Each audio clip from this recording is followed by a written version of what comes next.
Magandang umaga po sa lahat ng mananampalataya ng ating Panginoong Hesus. Ito nga po ang araw at buwan na pag-alala natin sa kanyang kamatayan at muling pagkabuhay. Hindi po siya namatay. Siya po ay buhay at kasakasama po natin sa lahat ng oras. At ang kanyang sakripisyo, na inaalala natin ang kanyang sakripisyo na iniligtas niya tayo sa ating mga kasalanan. Kaya atin nga pong pasalamatan ang ating Panginoon dahil tunay ang kanyang pag-ibig sa atin at pinatunayan niya yun sa krus ng Kalbaryo. Amen. Tayo po'y magsisimula sa pagbabasa ng salita ng Panginoon. Makibukas po kayo sa Psalm chapter 98 verses 1 to 9. Kumanta ng bagong awit at kay Yahweh ay ialay pagkat ang ginawa niya ay kahangahangang tunay. Sa sariling lakas niya at kabanalan niyang taglay, walang hirap na natamo itong hangad na tagumpay. Ang tagumpay ni Yahweh, siya na rin ang naghayag. Sa harap ng mga bansang nahayag ang pagliligtas. 3. Ang pangako sa Israel lubos niyang tinutupad. Tapat siya sa kanila at ang pag-ibig niya ay wagas. Ang tagumpay ng ating Diyos at kahit saan ay nahayag. Magkaingay na may galak sa lahat ng nasa sa daigdig. Si Yahweh ay buong galak, purihin sa pag-awit. Sa saliw ng mga lira, kayong lahat ay umawit. At si Yahweh ay purihin sa ating mga tugtugin. Tugtugin din ang trompeta na nakasaliw sa tambuli. Magkaingay sa harapan ni Yahweh na ating hari. Magkaingay sa karagatan at lahat ng lumalangoy. Umawit ang buong mundo at lahat ng naroroon. Umugong sa palakpakan pati yaong karagatan, umawit ding nagagalak ang lahat ng kabundukan. Si Yahweh ay dumating, maghahari sa daigdig, taglay niya'y katarungan at paghatol na matuwid. Tayo po'y manalangin. Hallelujah.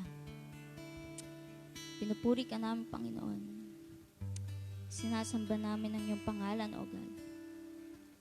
Panginoong Diyos at Panginoong Banal, kami po ay taus-pusong nagpupuri sa iyo at tinahandog ang aming mga panalangin at pagsamba para lamang sa iyo.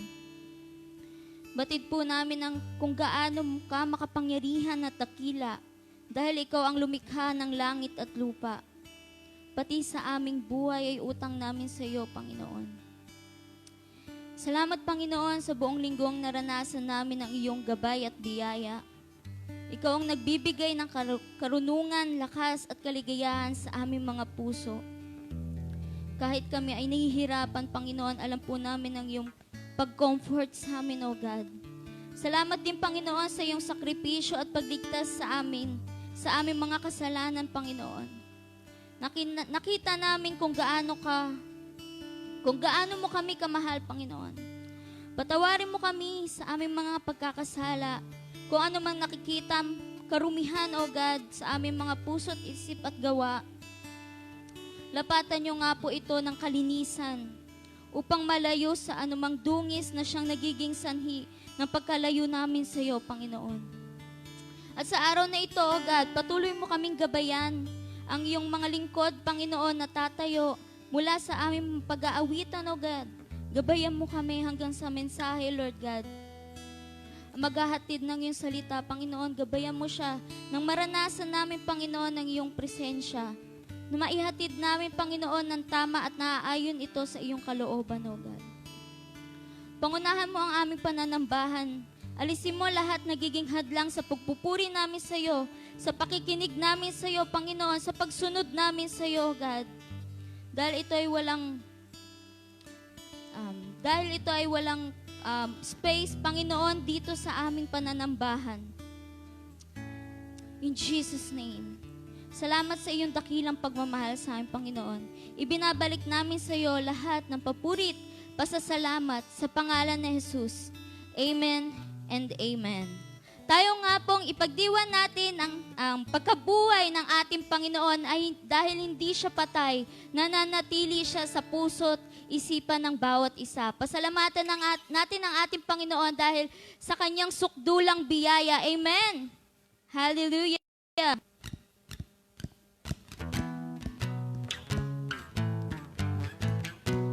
Amen. Pinagdiriwang ka namin, Panginoon. Hallelujah.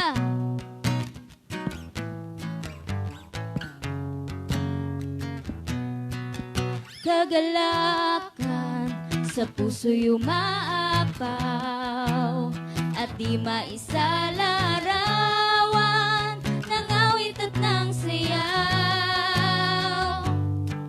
Sa aming buhay, ang dulot mo'y pag-asa. Sa pagtigis ng iyong dugo, Jesus, mga pagkakasala'y napatawad na. Pinagdiriwang namin ang iyong pagliligtas. Biyaya ng iyong kahabagan at pag-ibig mong wagas. Pinagdiriwang namin ang tagumpay mo sa krus. Pinagdiriwang ka namin, O Jesus. Amen. Pwede po tayong pumalakpak kahit nasa bahay po tayo.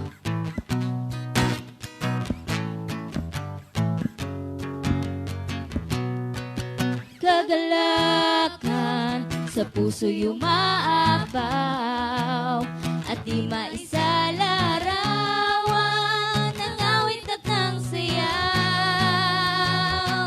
Sa aming buhay, ang dulot ay pag-asa. Sa pagtigis ng iyong dugo, Jesus, mga pagkakasala'y napatawad na. Pinagdiriwang namin ang iyong pagliligtas. Biyaya ng iyong kahabagan at pag-ibig mong wagas. Pinagdiriwang namin ang tagumpay mo sa krus. Pinagdiriwang ka namin, pinagdiriwang namin ang iyong pagliligtas. Biyaya ng iyong kahabagan at pag-ibig mong wagas. Pinagdiriwang namin ang tagumpay mo sa krus. Pinagdiriwang ka namin, O Jesus. Hallelujah. Tayo pumalakpak at umawit para sa ating Panginoon. Amen. Pinagdiriwang ka namin, O God.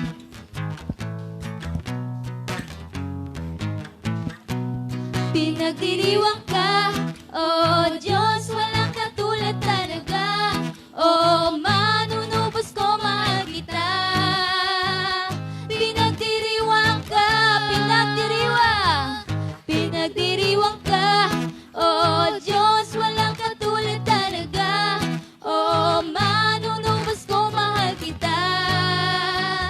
Pinagdiriwang ka, minsan pa, pinagdiriwang. Pinagdiriwang ka, O Diyos, walang katulad talaga. O manunubos ko, mahal kita. Pinagdiriwang ka, pinagdiriwang. Pinagdiriwang ka, O Diyos, walang katulad talaga. O manunubos ko, mahal kita. Pinagdiriwang ka,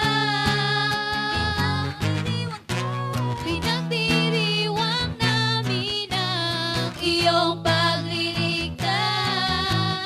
Biyaya ng iyong kahabagan at pag-ibig mong wagas.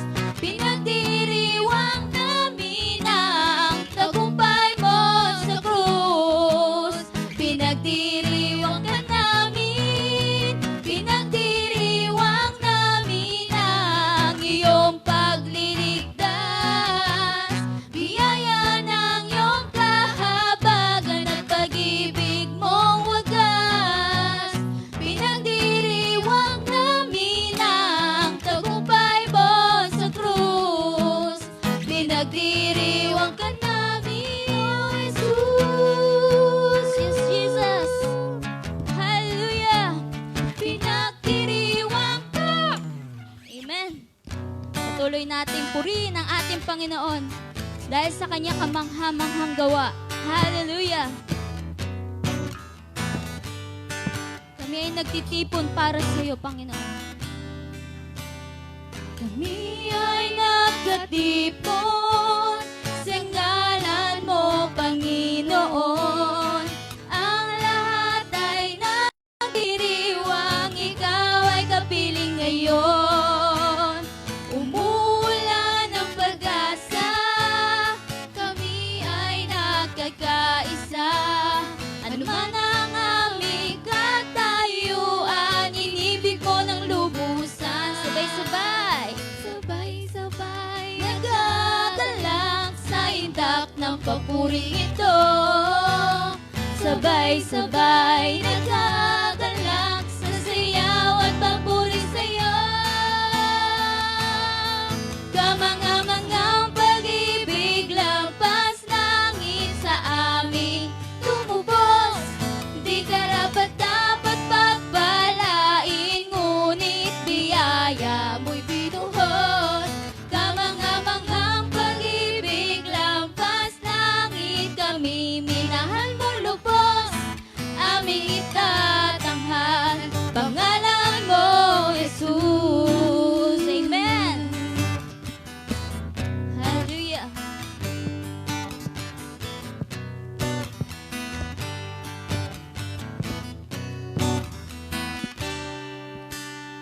Kami ay nagkatipon sa ngalan mo, Panginoon. Ang lahat ay nagdiriwang, ikaw ay kapiling ngayon. Umuulan ng pag-asa, kami ay nagkakaisa. Ano man ang aming katayuan, inibig mo ng lubusan. Sabay-sabay, sabay-sabay, nagagalak sa indak ng papuring ito. Sabay-sabay, nagagalak sa sayaw at papuri sa'yo. Kamanga-mangang pag-ibig, lampas langit sa amin tumubos. Di karapat-dapat magpalain, ngunit biyaya mo'y binuhos.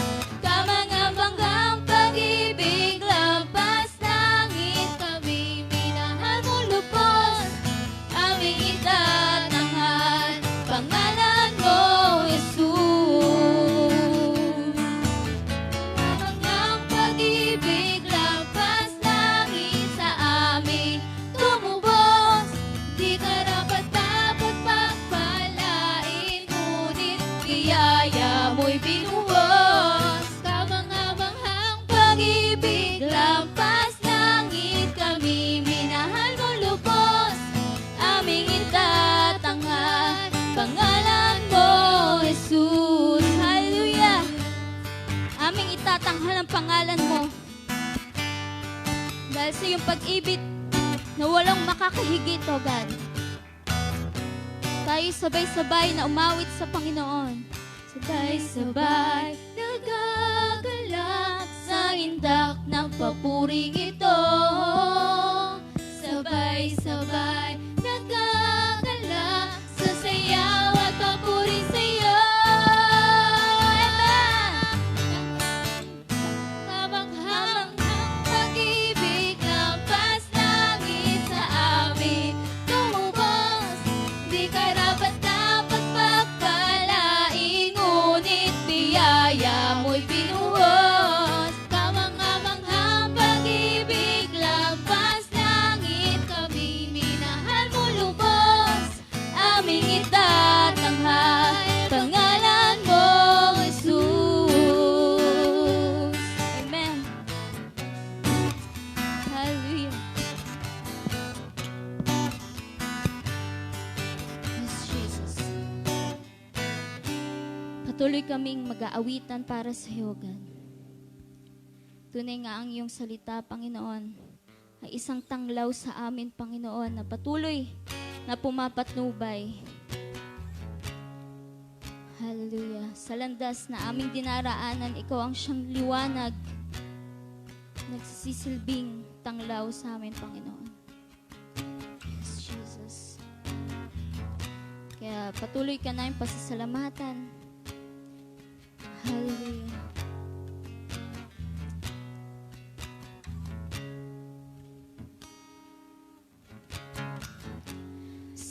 gitna ng kadiliman, liwanag ang iyong binibigay. Sa sakit at karamdaman, sa latay mo, Jesus, ang pinanggagalingan. Salita mo, panghahawakan ko. Salita mo'y tapat at totoo. Lahat ay nasa iyo, sapat sa buhay ko. Salita mo ay mararanasan ko.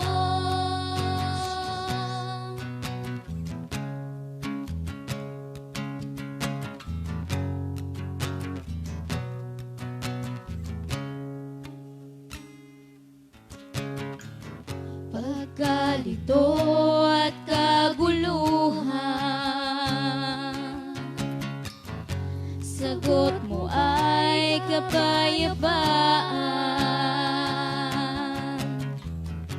Sa mundo ay kahirapan, yaman ko ay sa iyo natagpuan. Salita mo'y panghahawakan ko. Salita mo'y tapat at totoo. Lahat ay nasa iyo, sapat sa buhay ko. Salita mo ay nararanasan ko. Salita mo, salita mo'y nararanasan ko. Salita mo'y tapat at totoo. Lahat ay nasa iyo, sapat sa buhay ko. Salita mo ay nararanasan ko. Hallelujah. Jesus, ikaw ang salita ng buhay. Tanging ikaw ang nagbibigay kahulugan sa aming buhay. Amen. Salita mo'y panghahawakan ko. Salita mo'y tapat at totoo. Lahat ay nasa iyo, sapat sa buhay ko. Salita mo ay nararanasan ko. Salita mo minsan pa. Salita mo'y nararanasan ko. Salita mo'y tapat at totoo. Lahat ay nasa iyo, sapat sa buhay ko. Salita mo ay nararanasan ko. Salita mo ay nararanasan ko. Salita mo ay nararanasan ko. Patuloy kami magpapasalamat sa iyo, Diyos. Dahil nananatili kang tapat, O God. Kulang ang buhay, ang mundong ito, Panginoon, para pasalamatan ka. Hallelujah, Jesus. We worship your name, O God. Hallelujah. Yes, Jesus.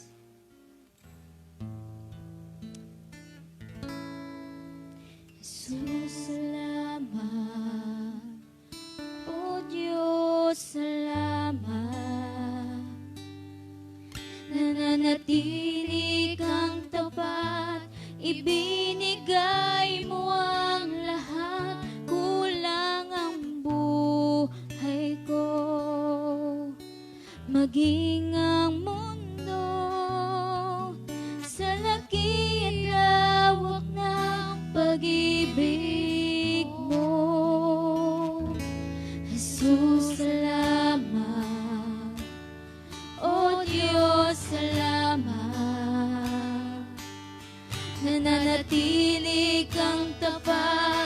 ibinigay mo ang lahat, kulang ang buhay ko, maging ang mundo sa laking lawak ng pag-ibig mo. Dakila ka, dakila ka,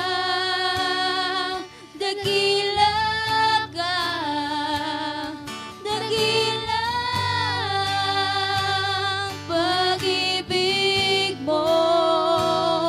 Dakila ka, dakila ka, dakila pag-ibig mo, oh Jesus.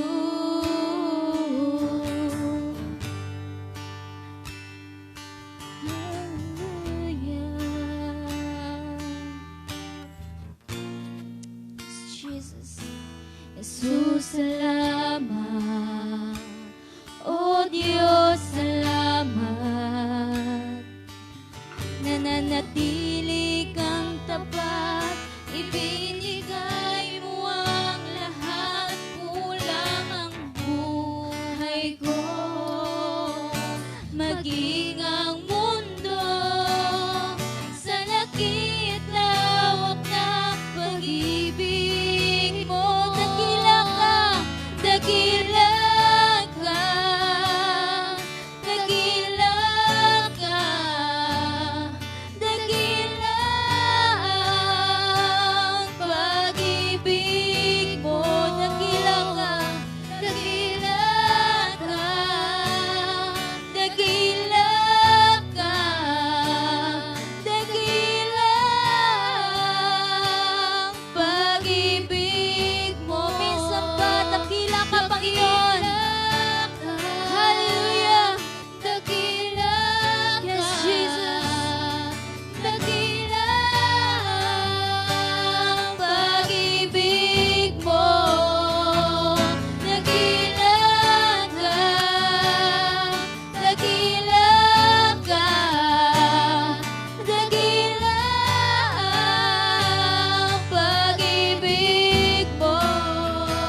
Oh, Jesus. Oh, Jesus.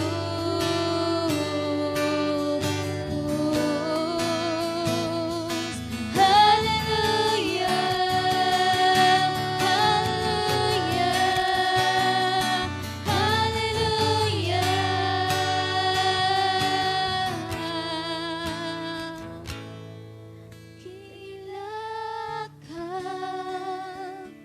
Dakila ka, dakila ang pag-ibig mo. Dakila ka, dakila ka, dakila ang pag-ibig mo. Dakila ka, dakila ka, dakila ka, dakila ang pag-ibig mo. Dakila ka, dakila ka, dakila ka, dakila ang pag-ibig mo. Oh, Jesus. Yes, Jesus. Lubos kami nagpapasalamat sa iyong presensya, Panginoon. Kung wala ang iyong presensya, Panginoon, kung wala ka, Panginoon, sa aming buhay, matagal na kaming sumuko, Panginoon, sa lahat ng problema, Panginoong nararanasan namin. Pero dahil dakila ka nga, Panginoon, hindi mo kami kinalimutan, O God. Mula noon hanggang ngayon, ang iyong pag-ibig ay patuloy naming nararanasan. Panginoon, patawarin mo kami, O God. Kung hindi kami nagiging karapat-dapat, Panginoon, sa iyong harapan. Panginoon, na nangihina kami sa pandemyang ito, Panginoon. Nawawalan kami ng oras sa iyo, God.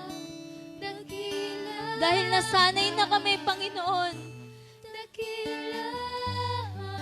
Nawala na ang iyong mga gawain, Panginoon. Kaya, Lord God, ipaalala mo sa amin, Panginoon, na walang silbi lahat ng bagay na nararating namin kung wala ka, O God. Hindi kami magiging masaya, Panginoon, kung wala ka sa buhay namin. Ipaalala mo yun sa amin, O God, na huwag kaming makalimot sa lahat ng iyong kadakilaan, Panginoon, sa buhay namin, O God. Patawarin mo kami, O God. Jesus. Yes, dakila ka, Panginoon. Hallelujah. Maraming salamat sa iyong kadakilaan, O God. Sa iyong kapangyarihan, Panginoon. Hallelujah. Yes, Jesus. Pinupuri ka namin, sinasamba, O God. Dakila ka. Dakila ka. Dakila ang pag-ibig mo. Dakila ka, Panginoon. Hallelujah. Yes, Jesus. Dakila ang pag-ibig mo. Dakila ka. Dakila ka. Dakila ang pag-ibig mo. Oh, Jesus. Yes, Jesus. Sa iyo lamang namin binabalik lahat ng papuri at pasasalamat sa pangalan ni Jesus. Amen and amen. Hallelujah. Yes, Jesus.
Good morning.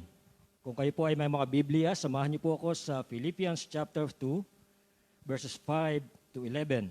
Philippians chapter 2, verses 5 hanggang 11. Babasahin ko po sa English and then mamaya po ay babasahin ko rin sa Tagalog. Okay. Ang sabi po rito, Philippians chapter 2, 5 to 11, sabi rito, in your relationship with one another, have the same mindset as Christ Jesus, who, being in very nature God, did not consider equality with God something to be used to his own advantage. Rather, he made himself nothing by taking the very nature of a servant, being made in human likeness, and being found in appearance as a man, he humbled himself by becoming obedient to death, even death on a cross. Therefore God exalted him to the highest place and gave him the name that is above every name, that at the name of Jesus every knee should bow in heaven and on earth and under the earth, and every tongue acknowledge that Jesus Christ is Lord, to the glory of the Father. Sa Tagalog po, ito po ang sinasabi sa Filipos chapter 2 verse 5 to 11. Nasabi po rito, magpakababa kayo tulad ni Kristo Jesus. Kahit siya ay Diyos, hindi siya nagpumilit na manatiling kapantay ng Diyos. Sa halip, ay kusa niyang binitawan ang karapatan niyang ito at namuhay na isang alipin. Pinanganak siyang tulad ng isang karaniwang tao, siya ay nagpakababa at naging masunurin hanggang kamatayan. Oo, hanggang kamatayan sa krus. Kaya naman, siya itinampok na Diyos at binigyan ng pangalang higit sa lahat ng pangalan. Anupat ang lahat ng nilalang na nasa langit, nasa lupa at nasa ilalim ng lupa ay maninikluhod at sasamba sa Kanya. At ipapahayag ng lahat na si Jesucristo ang Panginoon sa ikararangal ng Diyos Ama. Diyos po ang magpapala ng Kanyang salita. Tayo po ay manalangin. Dakilang Diyos, nagpapasalamat po kami because of the empty tomb that was found on the Resurrection Sunday. We thank you, Lord, dahil hindi ka nanatiling patay. Salamat po na ikaw, na Diyos ay nag-alay ng buhay para sa bawat sa amin, namatay para sa aming mga kasalanan, ngunit hindi ka nanatiling patay. Pagkalipas ng 3 araw, ikaw ay nabuhay na maguli. At sa araw na ito, Panginoon, amin pong inaalala ang inyong muling pagkabuhay. At nagpupuri kami, nagpapasalamat na dahil sa inyong muling pagkabuhay, kami po ay nagkaroon ng pag-asa. Ang aming po pananampalataya hindi na walang kabuluhan. Salamat po, Panginoon, na sa inyong muling pagkabuhay, pinatunayan mo na ikaw ang Diyos na makapangyarihan sa lahat. At tunay nga po, kagaya na sinasabi sa inyong salita, ang lahat ng tuhod ay luluhod at ang lahat ng labi ay magsasabing, ikaw, O Diyos, ay Diyos at Panginoon ng lahat. Salamat po at pinupuri ka namin. Dalayan ko nga po sa umagang ito, ay patuloy niyo po kami samahan, patuloy ka pong mangusap at magministeryo sa amin sa pamagitan ng inyong salita. Lord, nawa po ang mensahe ng inyong muling pagkabuhay ay umukit sa aming mga puso at isipan. At ito nga po, Panginoon, ay maghatid sa amin ng pag-asa, kalakasan at pagpapala sa araw na ito. Sa kabila po ng aming sitwasyon, ito po ay magbigay sa amin ng encouragement. Ito po ay magbigay sa amin ng pag-asa. Salamat, Panginoon, sa pangalan ni Jesus. Amen. Nais ko po magsimula sa pamamagitan ng isang kwento patungkol sa isang bata na ang pangalan ay Jeremy. Si Jeremy po ay hindi katulad ng mga normal na bata. Meron siyang terminal illness at ito po ay nakakaapekto sa kanya, hindi lang sa kanyang physical na katawan, kundi maging sa kanyang isipan. But in spite of this, ang kanyang mga magulang ay nagnanais na bigyan siya ng isang normal na buhay hanggat maaari. Kaya naman siya po ay in-enroll sa isang religious elementary school. Ito si Jeremy ay 12 years old na, pero nasa grade 2 pa rin siya. Siya po ay mahirap turuan. Hindi kagaya ng ibang mga normal na bata. At ang kanyang mga teacher at kanyang mga classmates ay medyo frustrated na sa kanya. Nung pong malapit ang Holy Week, excited ang mga bata at pinag-uusapan ang tungkol sa Easter o sa Resurrection Sunday.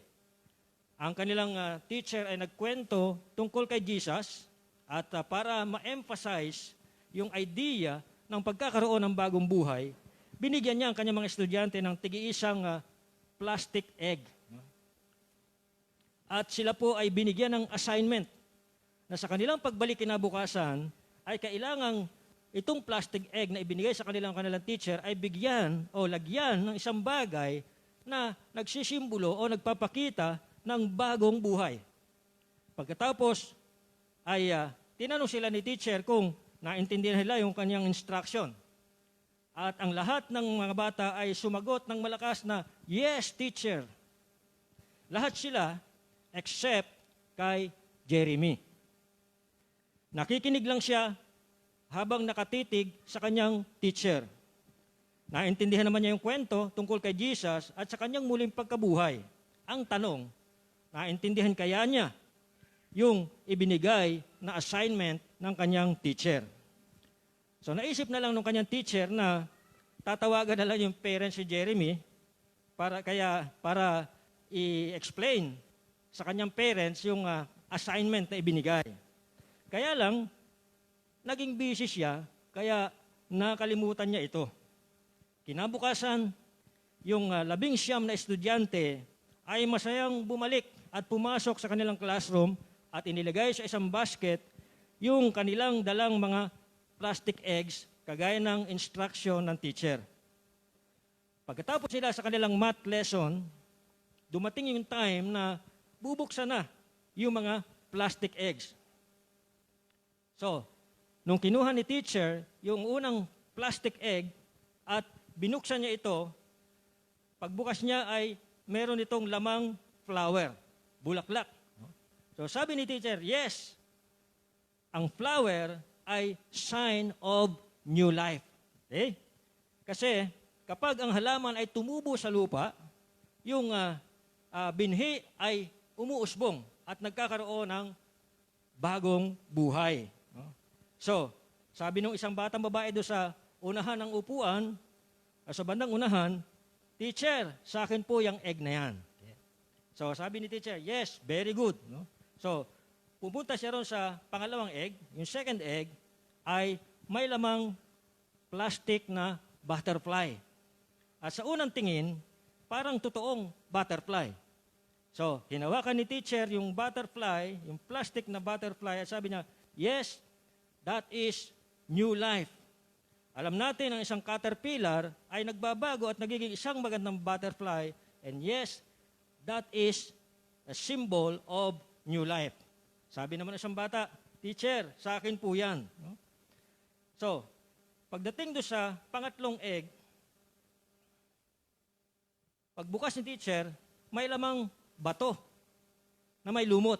Okay? Bato na may lumot. Okay?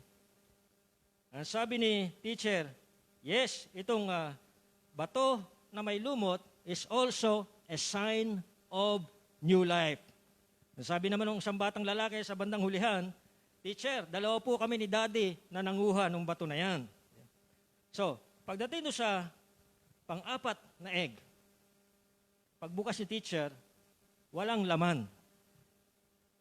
Naisip agad niya na malamang kay Jeremy ito.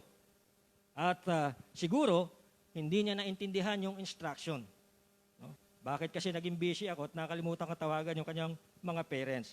So, dahil ayaw niyang mapahiya si Jeremy, ang ginawa ni teacher ay tahimik na lang niya inilagay sa gilid yung egg na walang laman.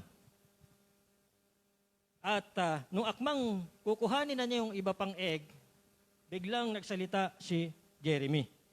At sinabi niya kay teacher, "Ma'am, wala ka bang sasabihin tungkol sa dala kong egg?" Parang medyo nainis pa yung teacher. Sabi niya kay Jeremy, "Jeremy, your egg is empty. Walang laman. Yung itlog mo. Yung dala mong egg." No? Sabi ni teacher, "Your egg is empty." But Jeremy looked into her eyes and said softly, sabi niya, "Yes, but Jesus' tomb was also empty." Simple lang yung sagot ni Jeremy. Sabi niya kay teacher, malumanay na sumagot, yes. But Jesus' tomb was also empty. And indeed, that's a sign of new life, a sign of hope. Indeed, the greatest symbol of new life is found in an empty tomb. Ang sabi sa Matthew chapter 28, verses 5 and 7, but the angel answered and said to the women, do not be afraid, for I know that you seek Jesus who was crucified. He is not here, for he is risen, as he said. Come, see the place where the Lord lay, and go quickly and tell his disciples that he is risen from the dead. Also, in Romans chapter 8, verse 11, ang sabi diyan, but if the spirit of him who raised Jesus from the dead dwells in you, he who raised Christ from the dead will also give life to your mortal bodies through his spirit who dwells in you.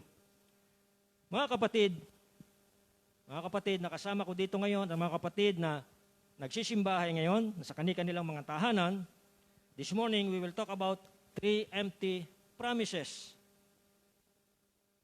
We can celebrate this Resurrection Sunday. 3 empty promises we can celebrate this Resurrection Sunday. Una is that an empty life. An empty life. In verse 7, si Jesus po, ipinakita niya, he showed to us that the way to be full is to be empty. Sabi daw sa verse 7, rather he made himself nothing by taking the very nature of a servant, being made in human likeness. Real fulfillment comes when we are empty of our own desires and make Jesus our heart's desire. Mapupulpil lamang po tayo kung ating isasantabi yung ating sariling mga naisin at ang nanaisin natin ay ang ninanais ng Panginoong Hesus. Ano po ba yung kanyang huling sinabi nung siya po ay nakapako doon sa krus? Natatandaan niyo pa ba? Ano ba yung kanyang last word when he was on the cross? Alam nyo? Ano yun? Lakasan nyo. Into your hands. Ito po yung kanyang huling sinabi. Ito po yung last word ni Jesus before his death. Ang sabi niya, it is finished. It is finished, sabi niya. Ano ba ang ibig sabihin nito? When he said, it is finished, it means it is fulfilled. Fulfillment. That everything that needed to be done was done. Nung sinabi niyang it is finished, sinasabi niya na yung lahat ng kanyang dapat gawin, yung lahat ng dapat niya i-accomplish ay tapos na. That Jesus has literally emptied himself of everything he had to offer to me and to you that we might live life abundantly. Ito yung kanyang pangako. Sabi niya, I came that you might have life and might have it to the full. Jesus emptied himself. Iniwanan niya ang lahat. Binigay niya ang lahat ng pwede niyang i-offer para sa iyo at sa akin so that tayo ay magkaroon ng buhay na masagana. Ibinuhos niya o inalay niya ang kanyang buhay upang magkaroon tayo nito. He stepped into humanity at its worst and offered his very best. He emptied himself of all life to fill ours with his life. Now, kung hindi natin nararanasan ang presensya ng Diyos sa ating buhay, it may be that you are not empty enough. We serve the Lord that specializes in filling the emptiness. Bago po nalikha ang universe, bago po nalikha ang mundo, the universe is empty. Void. Walang laman. So, what he did, he filled this emptiness, and yung itong void na ito, dating walang laman, ay nilagyan ng laman. At naglagay siya ng mga stars, naglagay siya ng mga tawag dito, mga planets, at ito ay mula sa wala ay nalikha ang lahat ng ito, at ito ay isinabit niya sa wala. No? Yung ba mga stars, may nakita ba kayong pinagsabitan nito o pinagkabitan nito? No? So nakahang lang siya doon. No? Napaka-perfect yung pagkaka-create ng Diyos sa universe and even sa solar system na yung ating mundo ay bumilis sila ng konti o bumagal ng konti, hindi na magiging normal. So, napaka-perfect yung pagkaka-create ng Diyos mula sa wala ay nagkaroon. Mula sa wala, from empty, ito ay nilikha niya at nagkaroon ng yung dating empty ay naging creation, naging beautiful creation. In John chapter 6, makikita natin dito ang mga sikmurang walang laman. 5,000 katao. Mahigit pa, dahil ang binilang lang dito ay mga lalaki. No? Makikita natin niya sa John chapter 6, nung nagpakain ang Panginoong Hesus ng 5,000 katao.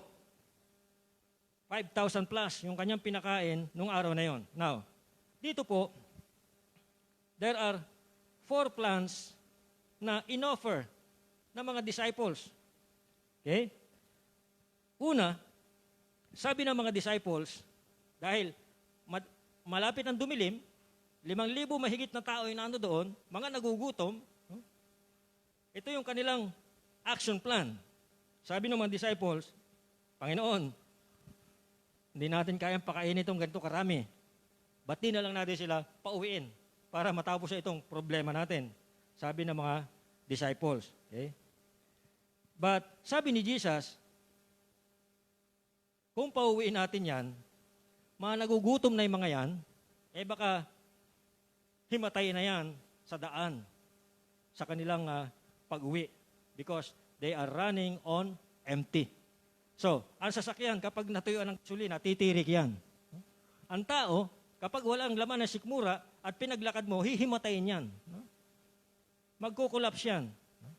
Pangalawang plano, sabi ni Philip, Panginoon, mag-chip in, mag-collect tayo, mag-raise tayo ng pera para makabili tayo ng pagkain itong mga taong ito. But then, nung kinuwenta niya, nung kinumpit niya, para mapakain itong mahigit 5,000 katao, kailangan mong makakolekta ng amount na equivalent ay 200 days wages. Imagine gaano kalaki yun. No? So kung kumikita ka ngayon ng halimbawa 500, times 200 mo yun. So magkano yun? No?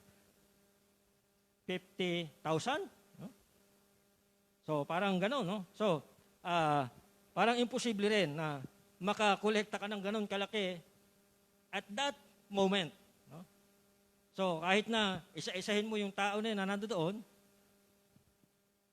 mahirap makakolekta ng ganoon kalaking pera. No? So, dito makikita natin, money is not the solution to every problem.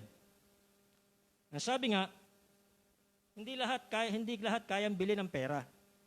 Ang sabi nga, you can buy a house, but you cannot buy a home. You can buy a bed, but you cannot buy a good night's sleep. You can buy a medicine, but you cannot buy good health. You can buy a beautiful church building, but you cannot buy the power of God. So, money is not everything. Money is not the solution for every problem. Pangatlo, nakita ni Andrew, merong isang bata doon na may baon. Meron siyang ilang pirasong isda at tinapay. Sabi ni Andrew, konti lang ito, pero pwedeng magsimula dito. So, dinala na kay Jesus, itong baon ng bata. So, ang ginawa ni Jesus, kinuha niya yung baon ng bata para ipakita sa mga tao doon that little is much when God is in it. So, doon po sa four Gospels, sa Matthew, Mark, Luke, and John, makikita po natin doon, nung kinuha ni Jesus yung tinapay at isda, He gave thanks prior to even breaking the bread, and He showed it to the multitudes that only God can fill their emptiness.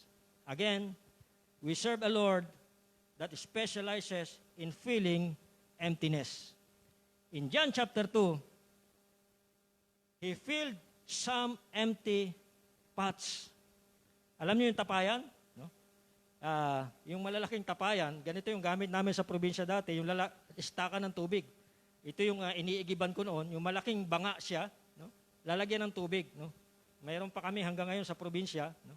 So, merong kasalan doon sa John chapter 2. At itong kasalan ito, buong village ay invited doon sa kasalan na yun. Kaya napakaraming bisita.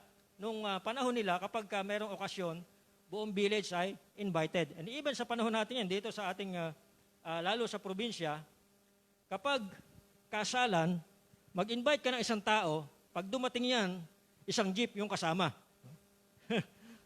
Kaya kung kokonti yung handa mo, naku, mapapahiya ka.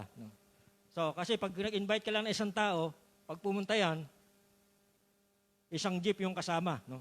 So, ganito rin sa kanilang kapanahunan, kapag may mga ganitong okasyon, the whole village ay invited. So, anong kanilang naging problema? Yung kanilang wine ay naubos, natuyo yung tapayan na lalagyan ng mga wine. So, hinayaan muna ni Jesus na sila ay magkagulo, namroblema sila. They are whispering about the problem. They began to scurry about until the whole crowd knew and the host was embarrassed. So, hinayaan muna sila ng Panginoon na magkagulo for a while bago siya gumawa ng aksyon, bago siya gumawa ng solusyon.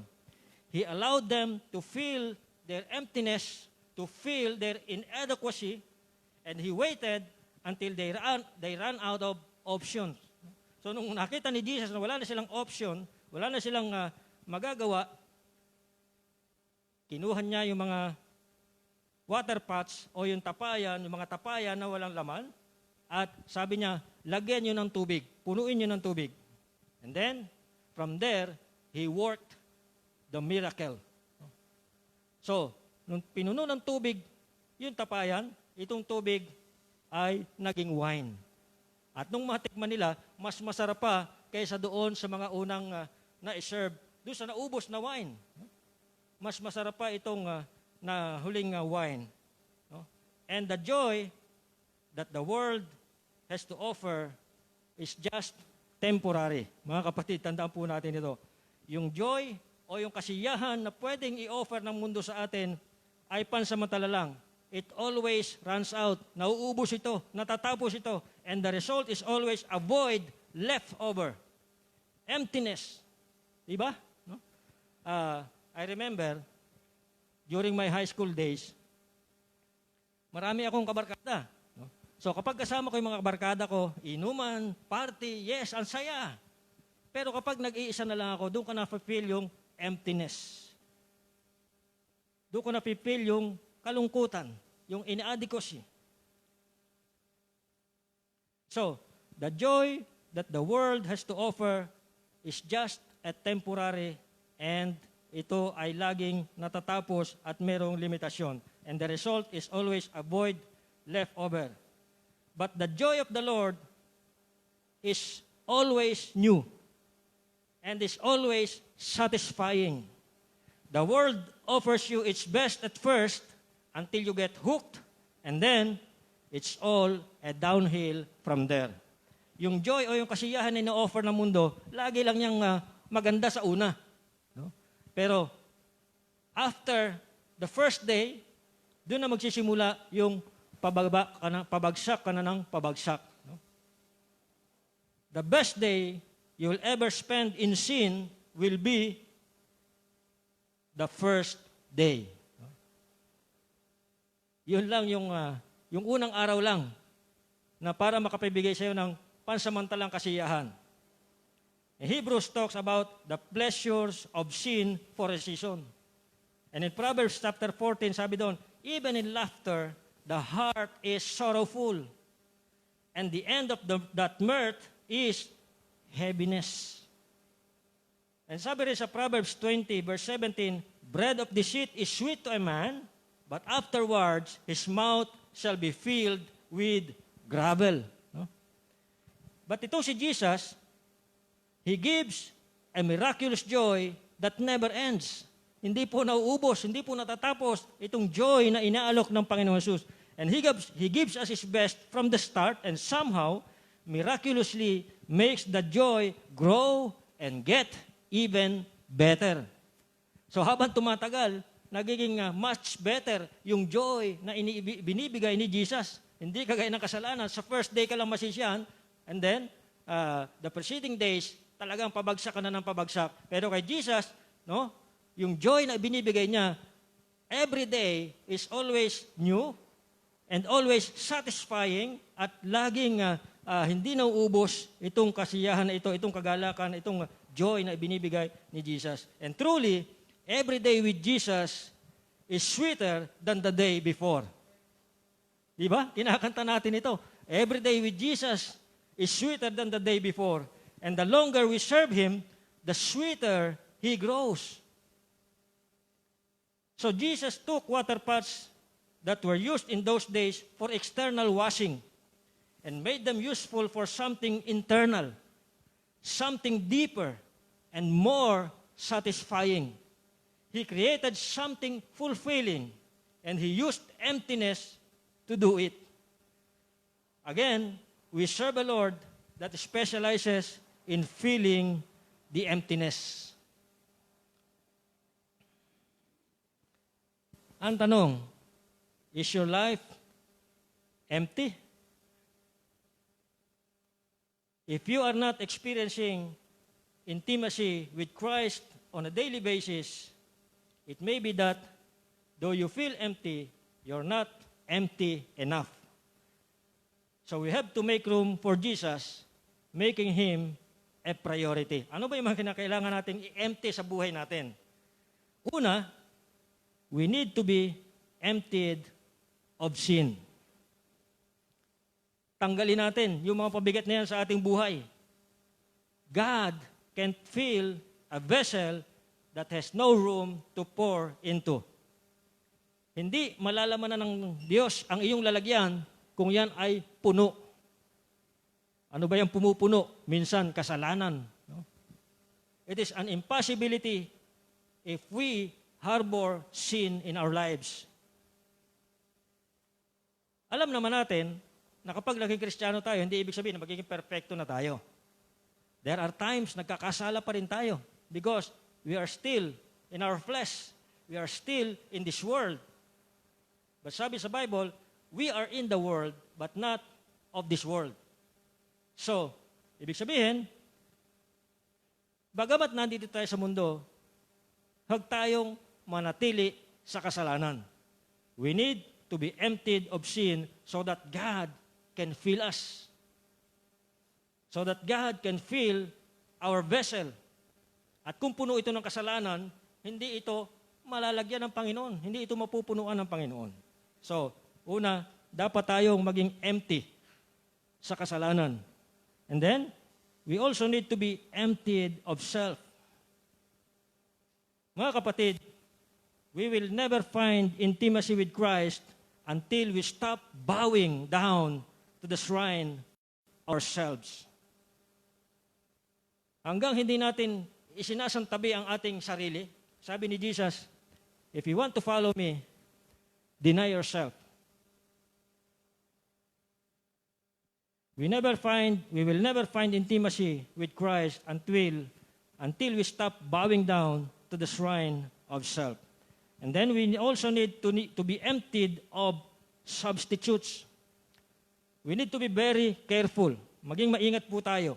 Madalas, sinusubukan nating magkaroon ng substitute.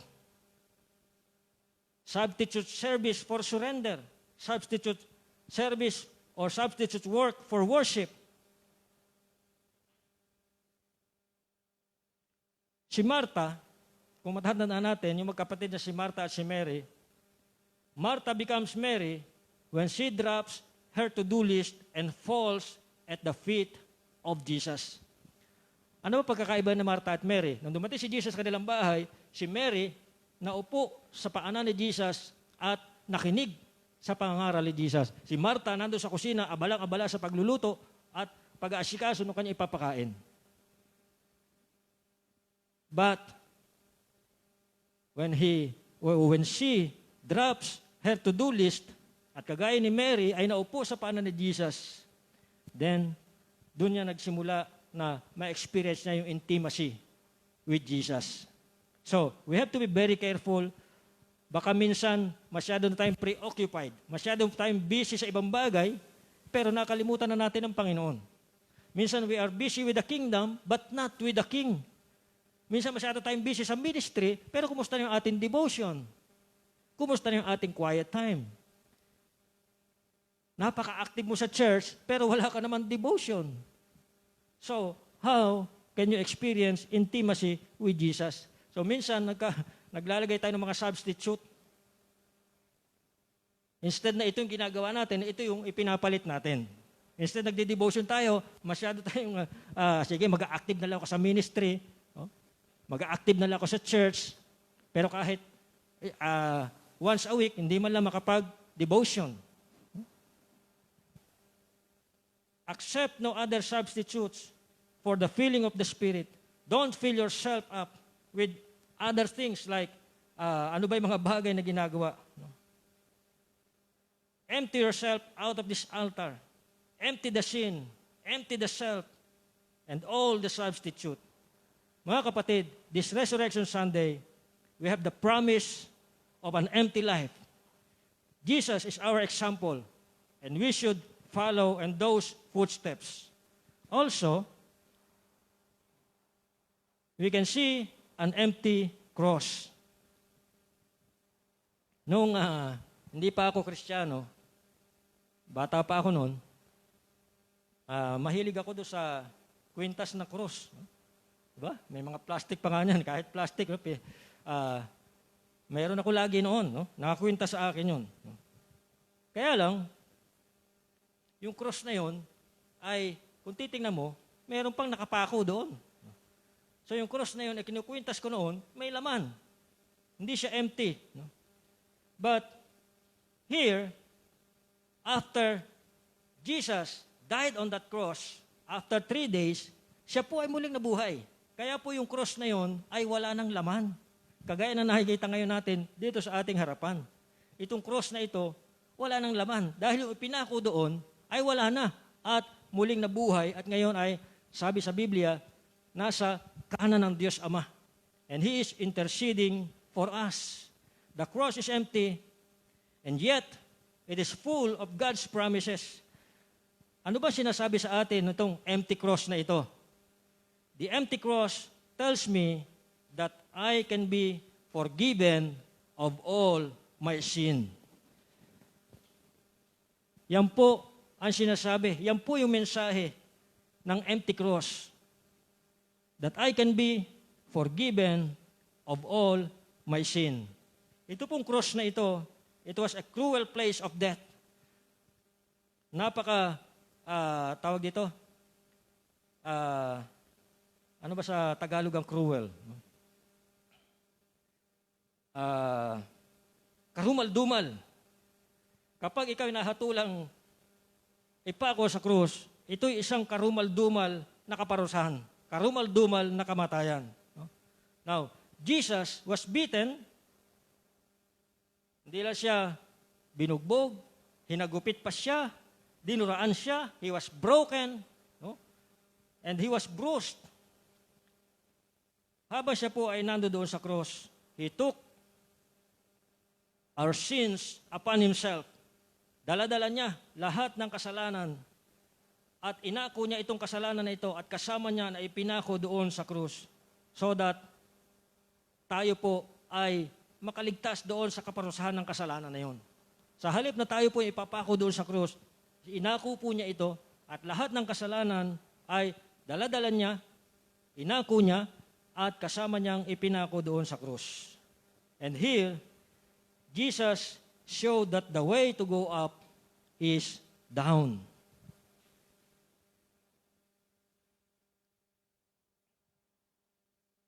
When I couldn't go where he was, he came to me.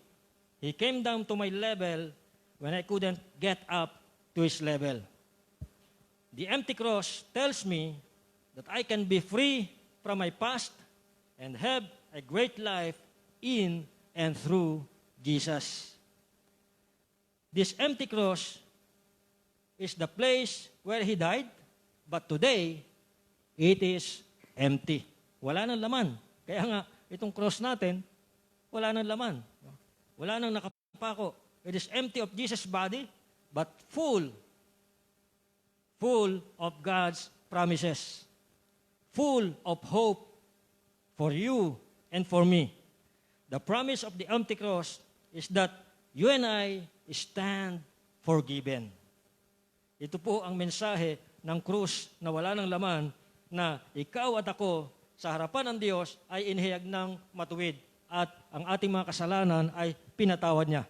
Because it was on that cross that Jesus paid the penalty for our sins. Yung ating mga kasalanan, diyan binayaran ni Jesus. Yung kabayaran sa ating mga kasalanan ay kanyang pinagbayaran sa pamamagitan ng krus na yan. Pangatlo, makikita natin is the empty tomb. Yung libingan na walang laman. In verses 89, Jesus showed us that the way to live is to die.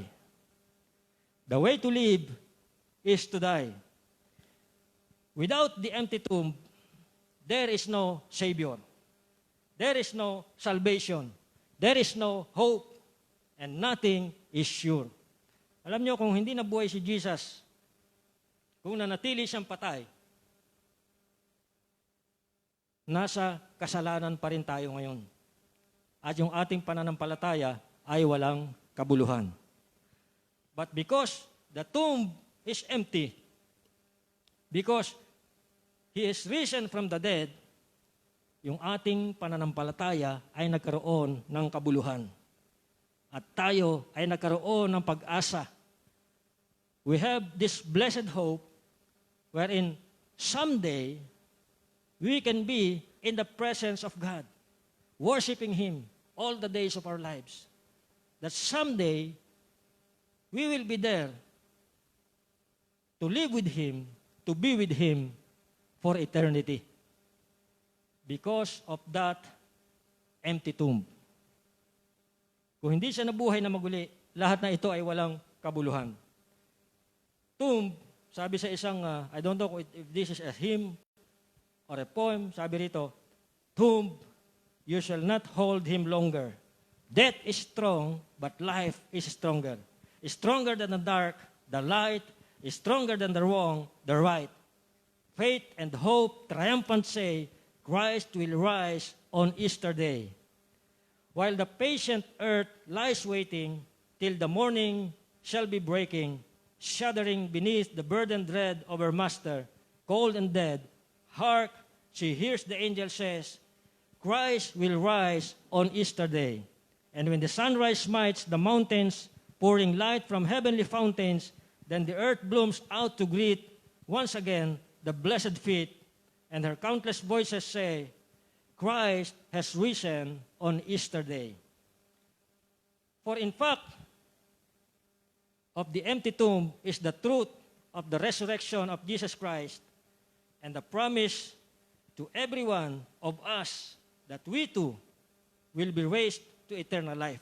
Ito yung pangako ng libingan na walang laman, that someday, tayo po, kahit mamatay, someday, ay muling bubuhayin ng Panginoon and we will be with Him forever in eternity. Kaya nga, 2 beses tayong pinanganak, pero minsan lang tayo mamamatay. Kung isang beses ka lang pinanganak, 2 beses kang mamamatay. Yung physical death and spiritual death. But if you are in Christ, mamamatay ka lang physically, but your spirit will live forever in eternity with God. No? Doon po sa langit. No? So, to those who knew Jesus Christ as their Lord and Savior, death has lost its sting. Wala nang kapangyarihan ang kamatayan sa atin. Wala nang kamandag ang kamatayan sa atin. It is no longer something to be feared. Hindi na natin ito dapat katakutan. Alam niyo, nung hindi po kilala ang Panginoon, nung wala ako sa Panginoon, takot na takot ako mamatay. Dahil hindi ko alam saan ako pupunta pag namatay ako. But then, nung makilala ko ang Panginoon, nagkaroon ako assurance, nagkaroon ako nakatiyakan, na anytime, kahit bawian ako ng buhay ngayon, alam ko, nakatiti ako sa aking paroroonan. At ito ay isang sapiling ng Panginoon. Because of Jesus, because of that empty tomb, nawala na ng bagsik, nawala na ng kamandag ang kamatayan sa atin at hindi na natin ito dapat katakutan. What fear is there when we have the promise that one day we will live forever with Him in heaven? Mga kapatid, ang mundo ay nagbibigay sa atin ng mga promises, but these promises are full of emptiness. And God gives us emptiness full of promise. So, yung iba ay sa kanilang celebration ng tinatawag na Easter, but sa ating mga Kristiyano, ito ay Resurrection Sunday. So, meron silang Easter bunny, meron silang Easter egg. No? So, these bunnies, these eggs are not for kids. It's an empty tomb. Full of promises for all who would be God's children.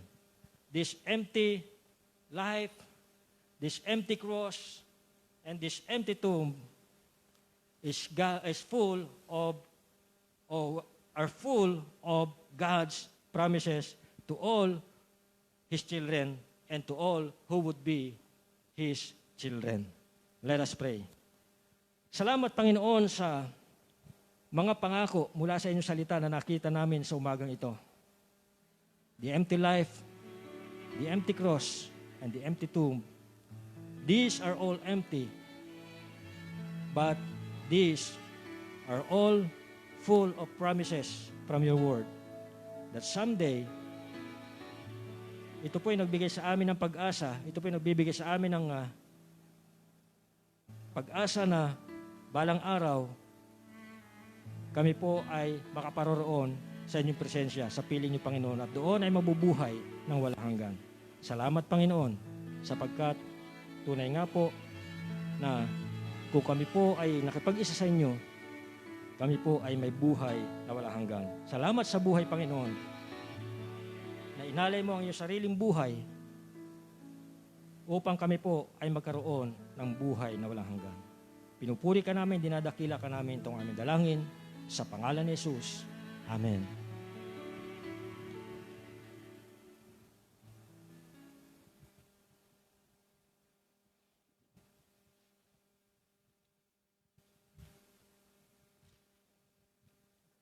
Ihanda po natin ang ating sarili at patuloy po tayo sa Espiritu ng pananambahan. At ako po ay magbe-break lang sandali bago po tayo dumako sa ating pagkakaloob.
Okay, bago po tayo dumako sa ating pagkakaloob, ay makakapakinig po tayo ng isang mensahe sa awitin na ihatid sa atin ni Ma'am Alyssa May Daraog. No? Ito po ay recorded audio at pakinggan po natin ang mensahe ng awitin habang tayo po ay naghahanda sa ating pagkakaloob sa Panginoon.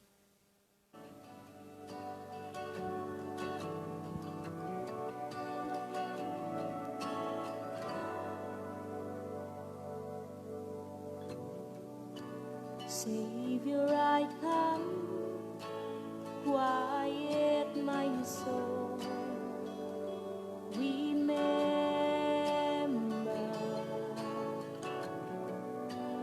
redemption's here, for your blood was spilled. My ransom,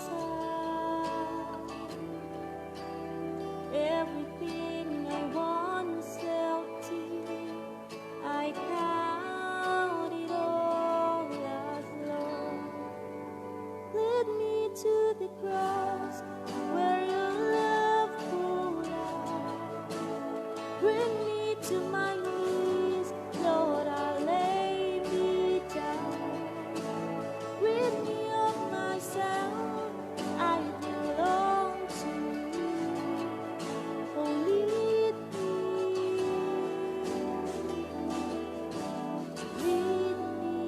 to the cross.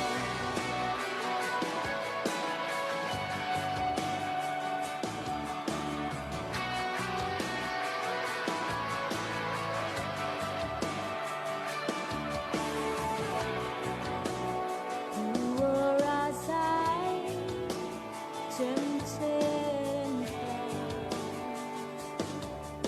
You are. The Word became flesh, bore my seed and death. Now you're risen, and everything once held dear, I count it all as lost. Lead me to the cross where your love poured out. Bring me to my knees, Lord, I lay me down. Rid me of myself, I belong to you. Oh, lead me to the cross.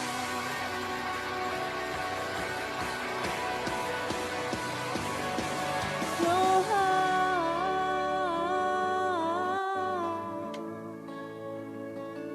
to your heart, lead me to your heart, lead me to your heart,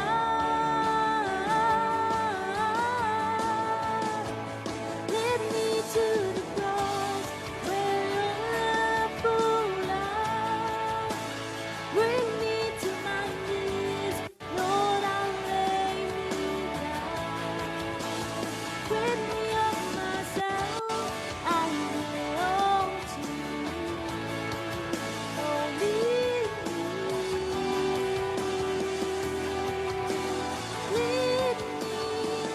me to the cross where your love poured out.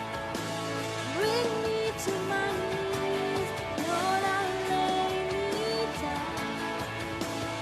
Rid me of myself, I belong to you. Oh, lead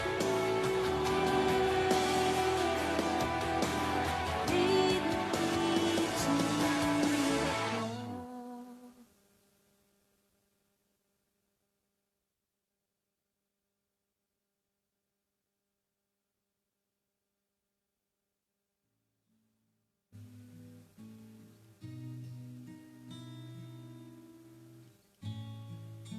Salamat, Ma'am Alyssa May Daraog sa isang magandang song number. At this point, tayo po ay dadako sa ating pagkakaloob ng ating mga ikapo at mga love offering sa Panginoon. Sabi po sa Proverbs chapter 9 o chapter 3 verses 9 to 10, si Yahweh ay handugan mo, bahagi ng kayamanan, pinakamainam na ani mo sa Kanya ay ibigay.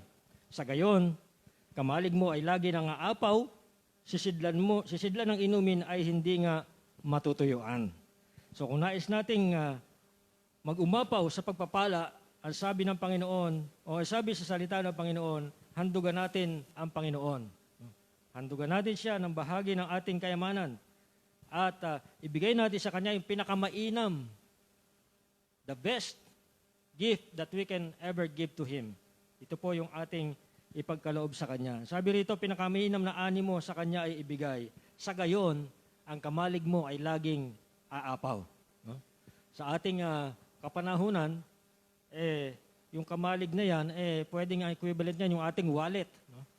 Kung gusto mong lagi umaapaw yung wallet mo, ang sabi rito, handugan natin ang Panginoon. No? So sa pagkakataon po ito, we will give our tithes and offering at let us continue to worship God through our tithes and offering. So pwede na po natin simulan. Yung mga nasa bahay po ay pwede po kayong mag-message sa amin. Kung kayo po ay nagnais magkaloob sa Panginoon, mag-message lang po kayo. No? Sa mga malalayo, ito po yung ating bank account. No? Kung gusto niyo pong mag-deposit ng inyong tithes and offering sa ating Panginoon.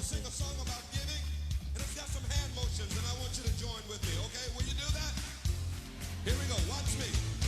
Give, and it will come back to you. Good measure, pressed down, shaken together, and running over. Give, and it will come back to you. When you give to the Lord. Help me out now, here we go. Give, and it will come back to you.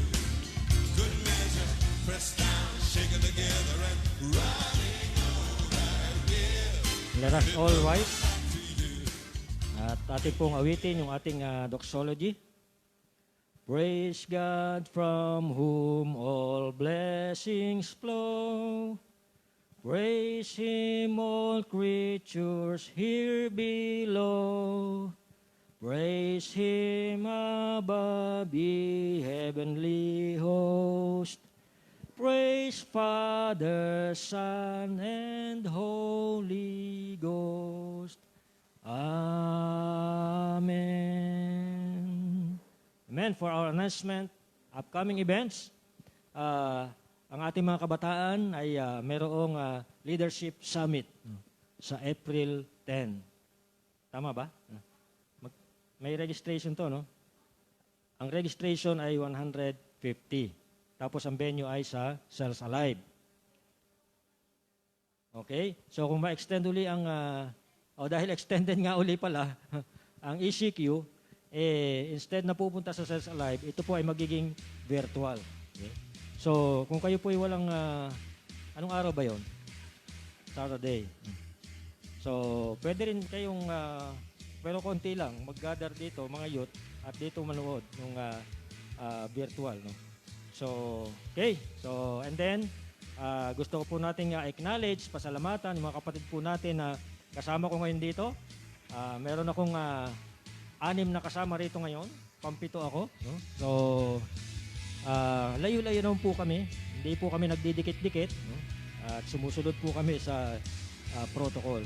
At syempre, pasalamatan din natin yung ating mga kapatid na habang tayo po ay nagpapahinga ng Friday, nung Good Friday, meron po mga kapatid tayo nagpenitensya dito. No? So, nung Friday hanggang kahapon, no? So, naglinis po sila rito, naglaba at nagplansya ng mga kortina. Pagkatapos ay yung gubat doon sa second floor ay nilinisan din nila. No? So, salamat po sa mga kapatid na ito. At kung nakita niyo po yung mga picture ng Good Friday, sila po yun, yung mga nandito dito sa church. No? Sila po yung nagpenitensya dito nung Friday and Saturday. So, napadaan ako dito nung Friday, kaya ako nalaman. No? Kinuha ko yung selfie stick. No? Pagdating ko rito, may tao. Nagulat ako. Kala ko may nagpa-practice. No? So, pagpasok ko, sila pala naglilinis, no? So, babalikan ko sana sila kasi nagkataon na wala akong dalang wallet, no? So, babalikan ko sana sila. Kaya lang, pagbating sa bahay, tinignan ko yung wallet ko, wala rin pala ako yung babalik. Kaya di na ako nakabalik. Gusto ko sana silang balikan. Kaya lang, walang pambalik eh. Yung last pay ko kasi ay medyo hinold pa, no? Hanggang nung 31, last day ko doon sa dating trabaho ko, no? So, another chapter na naman ng aking career life, no? Bukas magsisimula ako ng panibagong chapter, no? So, pero yung last pay ko, hindi ko alam kung kailan ko pa nila ibibigay, pero bibigay naman nila 'yon, no? Okay? So, na this point ay tayo po ay gusto nating batiin din yung mga magse-celebrate ng kanilang birthday this month of April. Yan. Kahapon, si Joan Natarion Dagook, belated happy birthday. Then, sa April 15, si Stephanie Amador. Ito ulit picture niya. Okay. So, ang update kay Stephanie ay last time tinanong ko si Charmaine, medyo okay na daw. So, let us continue to pray. Itong Amador family ay maging okay na sila lahat. Okay? And then, sa 27, yan, si Vanessa Asas, kasabay niya si Gideon. No? Magwa 1 year na si Gideon this coming April 27. No? So, advance happy birthday. No? So, sana hindi na ma-extend yung ECQ. Okay? So, yan po yung mga celebrants natin. May nakalimutan pa ba ako? No? Yeah. Kung may nakalimutan pa ako, ihabol na lang natin next Sunday. No? So, okay, so this point ay dadako tayo sa ating communion and ihanda po natin ating mga sarili and sa ating pong pagsisimula sa ating communion service ay aawit po tayo ng isang awitin. Tayo po ay yung mga nasa tahanan, samahan niyo po kami sa pag-awit itong awitin na ito. The Wonderful Cross.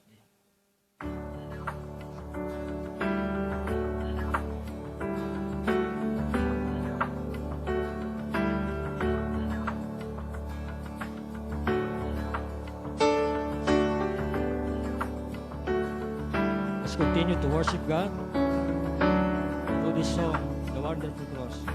When I survey the wondrous cross on which the Prince of Glory died, my richest gain I count but lost,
demands my life, my soul, my all.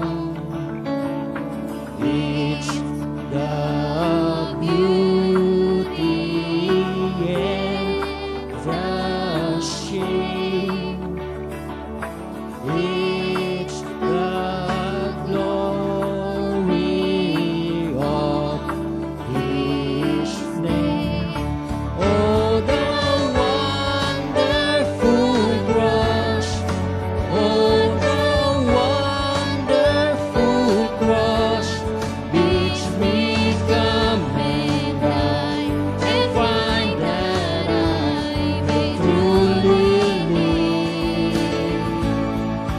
Oh, the wonderful cross. Oh, the wonderful cross. All who gathered me by grace draw near and bless your name. Oh, the wonderful cross. Oh, the wonderful cross bids me come and die and find that I may truly live. Oh, the wonderful cross. Oh, the wonderful cross. All who gather here by grace draw near and bless your name. Love so amazing, so divine, demands my life, my soul, my all. Manatili po tayong nakatayo and let us have this responsive reading. Jesus our Lord is risen. Kayo po.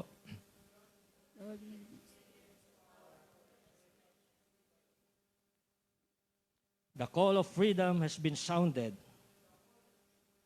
Lord, we may respond as the community of the free. It concerns every one of us personally, in our place, in our humanity, in this world of ours. Lord, may the spirit and gifts of your freedom break the spell of our fears and send us away obedient rebels, lovers of life's depths, and your disciples forever. Amen. Okay, at this point ay dadako tayo sa ating communion. Yung mga nasa tahanan, sana po ay nakapag-prepare kayo ng inyong tinapay at juice. And kami po na naririto ay gagawin po natin ay kukuha tayo ng tinapay at ng juice. Maya-maya po ay sabay-sabay natin kakainin at inumin itong tinapay na nagsisimbolo sa katawan ni Kristo. Okay, ito po yun. At itong juice nagsisimbolo sa dugo ng ating Panginoon Kristo na tigis doon sa krus ng Kalbaryo. So pwede na po nating simulan.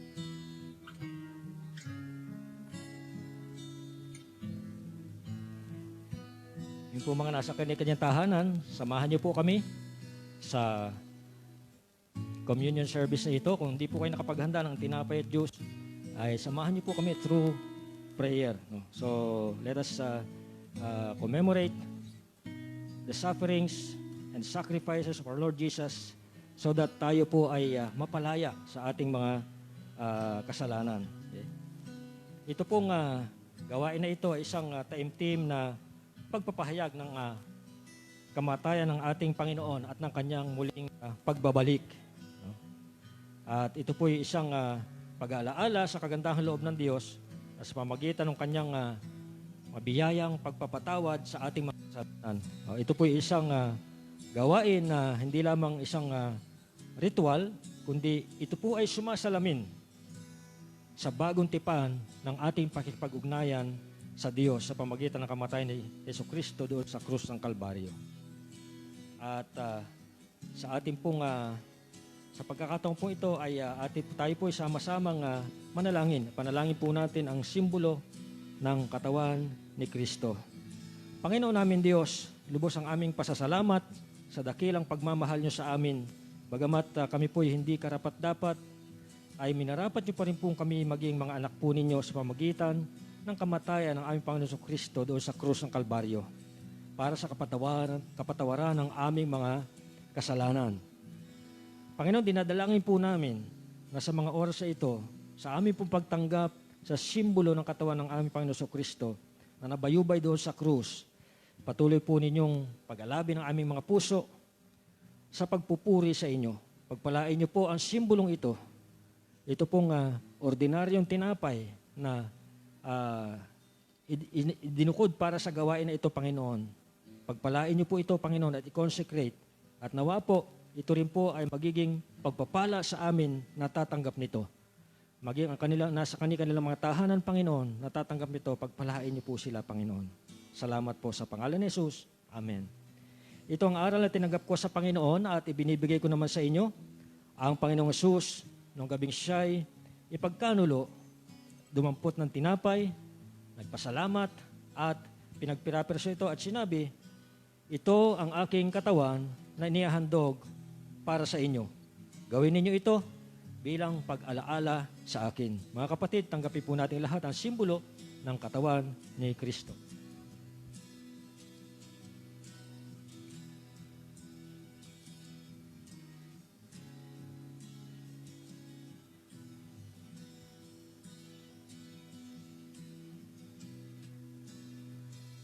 Gayon din naman, matapos maghapunan, ay hinawakan niya ang saro at sinabi, ang sarong ito, ang bagong tipan na pinagtitibay ng aking dugo. Tuwing iinumin ninyo ito, gawin ninyo bilang pag-alaala sa akin, sapagkat tuwing kakain kayo nito, ng tinapay na ito at iinom sa sarong ito, ay ipinapahig ninyo ang kamatayan ng Panginoon hanggang sa muli niyang pagparito. Pasalamatan po natin ang simbolo ng dugo ng ating Panginoon Kristo. Panginoon Diyos, kami po ay nagpapasalamat din sa inyong kaloob na buhay. Ang dugo ng aming Panginoon Jesus na natigis doon sa krus ng Kalbaryo, na siyang naghugas ng aming mga kasalanan upang kami po ay maituring ninyong mga anak.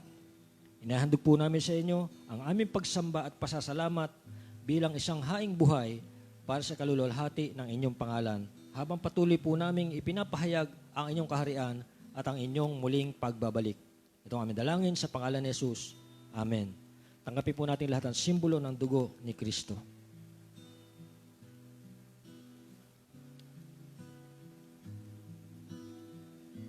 Again, sama-sama po natin tayong umawit ng ating closing song. In Christ alone.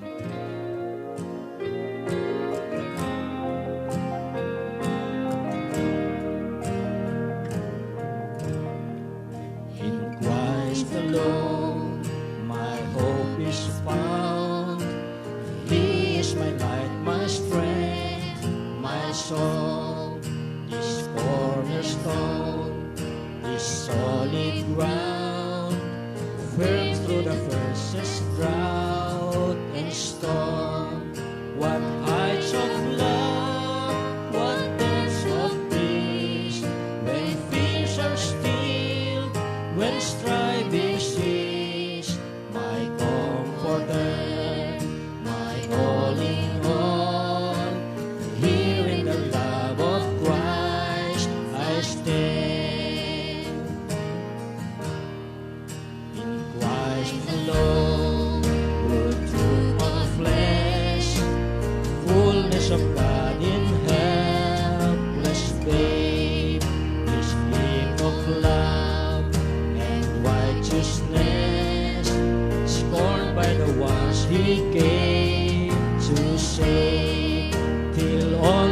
cross as Jesus died. The wrath of God was satisfied for every sin. On him was laid. Here in the death of Christ I live.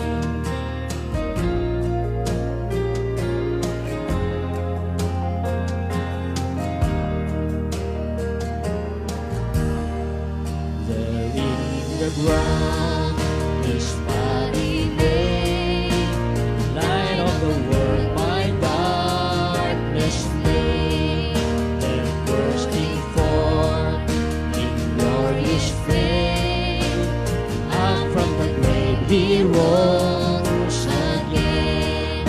And as he stands in victory, since curse has lost its grip on me, for I am his and he is mine, bought with the precious blood of Christ.